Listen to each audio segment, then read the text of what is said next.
Alright, so our group name is John Locke, and this group consists of me, Teck Wee, Shilling, and also Kuan Kok. And we are from BIBMNU, which means all of us, we are all from the section A1. Right, so what are we going to be discussing about today? I will be talking about democracy. So what democracy really means to us? To us, democracy is more than just an idea. Okay, democracy makes a country with absolute power, or at least through the collective voice of an elected representative. This allows us to all be free from intrusion in our daily lives.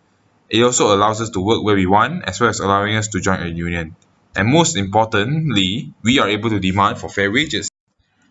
Right, so democracy basically means that whenever you write an essay, you are able to come up with endless numbers of reasons. Democracy is very important because it promotes the freedom of choice, freedom of mobility, freedom of speech, and the list keeps going on and on. Basically, people like us have the power to decide what to buy, where to study, and also what to say. We are able to do anything we want. Of course, is the bottom line. The borderline is that we have to abide by the law.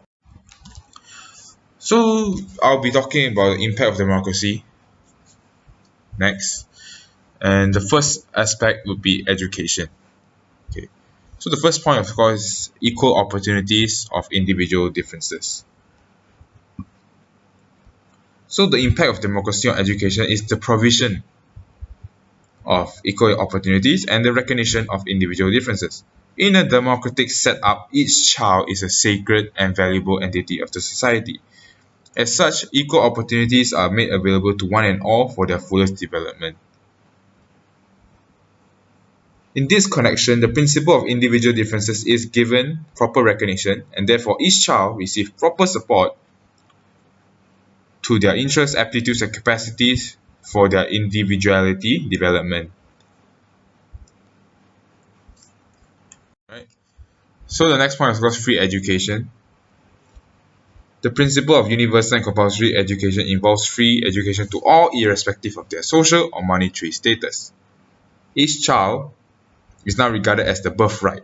Okay? Education is regarded as the birthright of each child, regardless of their color, caste, creed, or sex, because in almost all democratic countries, education has been made free up to a certain standard.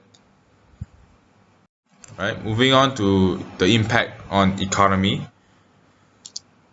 So democracy on economy actually brings long-run benefits to sustainable growth and also human development. We are able to achieve self-realization and also to improve the quality of our lives with democracy. So the next point is market institutions and rule of law. Right, so market institutions and democratic institutions establish shared rules of the game and equality of opportunity. A market economy and democracy share values such as fairness, transparency, participation, and also accountability. The rule of law, on the other hand, simultaneously promotes the functioning of a market economy while underpinning free political competition. The rule of law protects the rights of all citizens like us and guarantees commitments. Right, property rights not only create a framework for prosperity, they also place constraints on government action, bolster civil rights, and also support the development of democratic institutions.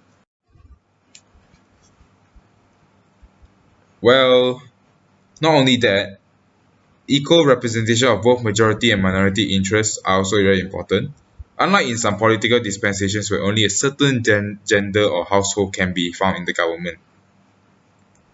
Democracy is a system of equality and it is a system of justice. In a democratic system, people like us get what we deserve and we are able to get what we desire.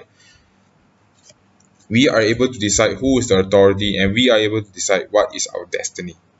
All in all, democracy paves way for us men to have fundamental freedoms, such as the freedom of movement, the freedom to vote, the freedom to school, the freedom to use Facebook, Twitter, Instagram, and so on. And above all, it also guarantees the freedom of speech, because if it wasn't for democracy, if it wasn't for the freedom of speech, I wouldn't be here recording this video and actually giving out our opinion on democracy. Okay, so this is the credits. I am the narrator for the video, and we three are all contributors to the storyboard. Shilling and Kuan Kok actually did extensive research on this particular topic. And these are our references, and that is all for our video. Thank you.